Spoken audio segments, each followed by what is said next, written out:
Hello everybody and welcome to J-WAT Productions weekly videos. We have something super awesome for you guys today though.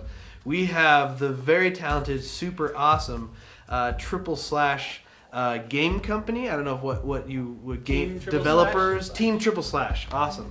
So today we have Team triple slash today, and we're going to talk to them about a really cool game that they've been working on. And we're also going to get to know them a little bit better, and then you know, you'll be seeing a lot of this game during this week because we love it, so we want to promote as much as possible. And then, yeah, we're going to talk about how you can help out and help these awesome dudes out. So let's introduce you guys. So go ahead and start with you. Okay, I'm Evan Monroe. I am an environment artist and just kind of, I guess, I do a lot of art. I'm Corey Haltner. I'm also an artist on the team. I've done a little bit of everything, level design, 3D stuff. Lots of art. So I'm Paige Ashlin. I'm one of the programmers, and I've also done a lot of this stuff on the business and PR side. Great, which is why we know each other. Yes. Okay. And my name's Becky Pennock, and I'm the art director, and like most of the other artists on the team, I've touched pretty much just a little bit of everything. I'm Brendan Wanless. I'm an engineer on Magnetic by Nature. Done special effects work as well as a lot of level design. My name's David Hurst. I work on Magnetic by Nature as a gameplay engineer and also as the sound engineer. So our tagline for the game is platforming without platforms, which is not entirely true. There are some platforms, but the basic concept is that it's a game where you play as a robot that uses magnetism to traverse dangerous environments, and you spend most of the game in the air. And it's all about mastering the momentum and learning how to maneuver through different intricate puzzles or death traps. Yeah, going through like positive and negative, Exactly. that playing off that kind of thing, because you're a magnet, or well, you're a robot. You're a robot with playing off magnetic balls or certain type things, right? And you said hazardous, so there's like the saw blades, and then there's like the oil. Is that what it is? It's kind of like Meat Boy, Super Meat Boy saw blades, kind of like that, and the water that ended up looking more like oil is kind of inspired by World of Goo. So yeah. Cool. Kind of give us a background of what made you want to go this way for this game, and what kind of led you up to the point of actually making it a full thing. So the original game idea was pitched by John Humphreys, who was on our team. He's left since then. We took the game from that concept to what it is today, a full-scale game. And we've gone through a lot of different iterations of mechanics. We always knew it wanted to be focused around that central idea Paige explained with the magnetism, and that's kind of the core concept. So any gameplay mechanic or puzzle or level design has been focused around that. At the beginning, we actually had a more complicated design where you would control things with two control sticks on like a controller, and you actually aimed at the magnet you wanted to interact with. But since then, you know, we really wanted to simplify that, and I threw out a bunch of ideas for control schemes, and I got it down to one control stick and just a few buttons to do everything. And it actually allowed for a little bit more interactivity, where you can now, you know, work with several magnets at once with sort of an aura of influence rather than just one magnet at a time. One of my favorite elements of the game is, and you know, you have a bunch of artists here, but you know, is the art design. Like, I just love, like, it kind of feels like an ancient, like, robotic rate. I don't know if that's like what you're going for. Like it's almost like Greek gods, but they're robots. Like, that's kind of at least how it feels, at least to me. Like, what kind of led you into that kind of direction as far as art style goes? So it's kind of been like a collaborative process, obviously, because there's a bunch of us here. There's not just one single artist. But it was kind of just like we started with a basic art style, and then just kind of, at least for me individually, I just kind of saw like shots of the gameplay and thought of what could look really cool in certain scenes. And so that's kind of where we got the like huge robots with like the look kind of statuesque. And we also designed the specific zones so that they would make sense within the certain areas. Yeah. So like big cities and like caves, and so yeah. And something to add to that is that we have 5 different environments that we're dealing with, and like we came up with a pretty good art style pretty early on in the game, and we've just been able to iterate and make that visual language even more and more refined. But the environments that we're working with aren't entirely random. So there is this sort of lore that we like. I'm in charge of story as well as being the art director to make sure that style is kept within a certain constraint. And we haven't. This will probably be released in the art book maybe, but like there's a lore that backs up each of the environments. So there's a logic to it. Every environment is paired with in the game. You are the last robot that is basically active, and everything else is deactivated. And the point of going through the game is to collect energy to wake your friends up. So there's 5 friends, 5 areas, and each area is tied to a friend. So each robot that represents that area has got a very distinct design, and you can kind of imply their character by what kind of parts they have. Like one has a pickaxe. So like they sort of represent the culture that they came from, and hopefully like the character design between these side characters and the environments themselves should echo each other enough to give you a sense of being in a space that's unique. That is super awesome. I love it, and I really love that there's that whole other element to it, because there is a lot of great platformers out there that I really enjoy, but a lot of the time they don't have that kind of backbone or kind of like story to them, or why you're going, and doing your things. For us, I mean, we've been working for 1.5 years now, and none of us have been paid yet.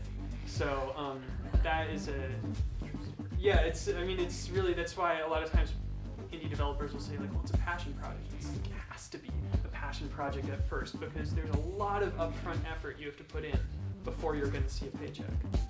So. And I think it's amazing that you guys have created this.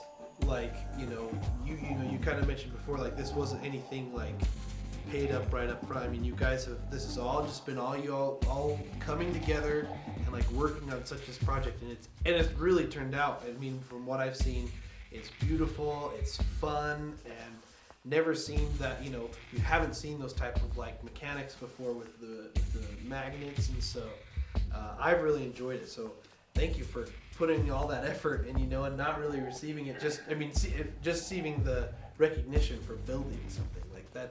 It's hard. So that's awesome. That's really cool. So this one I want all of you to answer, because I think it's important. What are some of your influences? Like growing up, what was the game that you really loved, or what was the thing that kind of inspired you, or what was something that you think, an element that you took that you tried to apply to this game? We'll just go down again.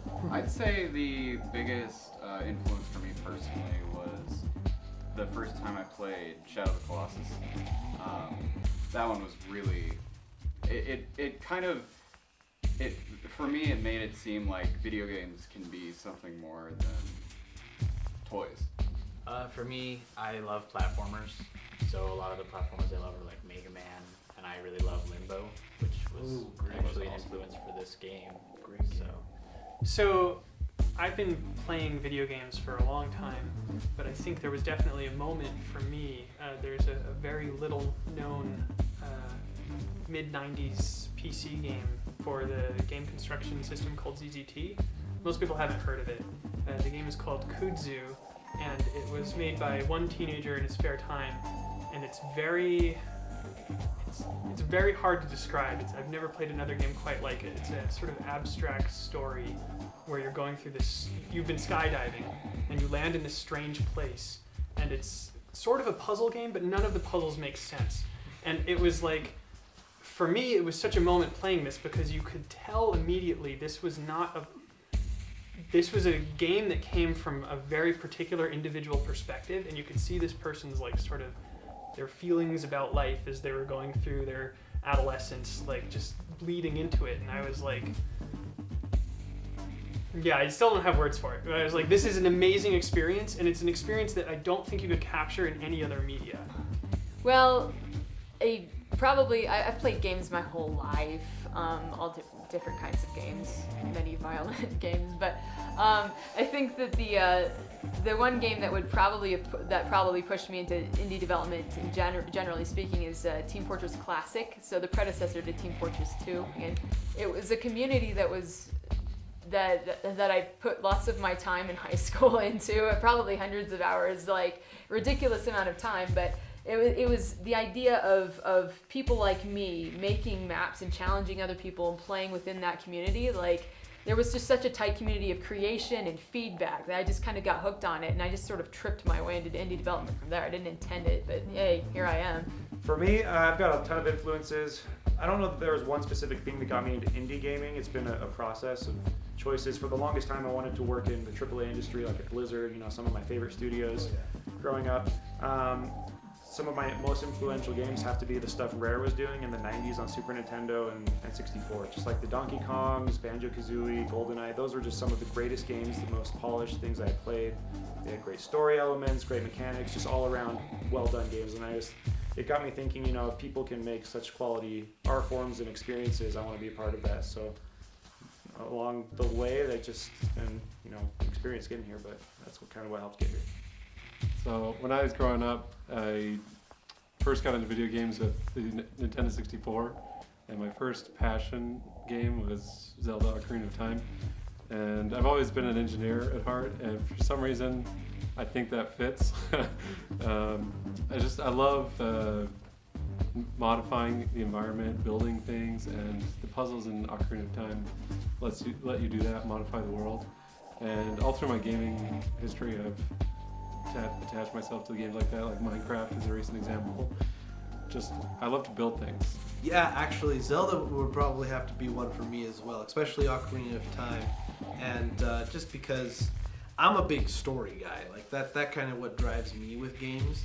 And definitely like these kind of platformer games where it's not the same old thing that you get. Like, I'm super drawn to indie games thanks to Arthur. Like, it's crazy to think that there's some people like the kid you were mentioning, like, maybe if he made a game if he made that game nowadays, he would have gotten it, a lot more.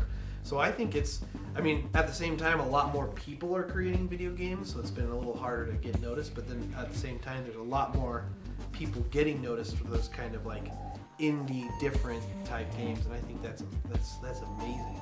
So you'd mentioned earlier that there's like a lot of competition in the game space now, and it's true. But I think that overall, it's a good thing to have so many different voices, so many different people making games. The medium is expanding in a lot of different exciting ways right now. So the one thing that I would say, like, if there's anybody watching who's considering going into games, whether they want to be indie or AAA or what have you, like, just do it. Like, pick something you're excited about, work on it, and see it through to the end. Because I think that is the hardest part, is to push the project all the way to when you're done. Well, thank you guys for your time. It's been super awesome. I'm really excited to show everybody, show off the game. We're going to have a impressions video, and then we're also going to have a little gameplay video, so we're really super excited about that. Just one last thing, if you could explain where the viewers could go to find more information, or where they can see, maybe some trailers or something of the game, or whatever you got, if you could let them know. So we're on Twitter, Facebook, and YouTube, but the best place to get information about the game right now is definitely our Steam Greenlight page, because we're actively updating that. That's where the latest trailer is. And all of the latest information and news about the game will go there first. And if you like what you see, we would love it if you wanted to vote us up, because we'd love to be on Steam.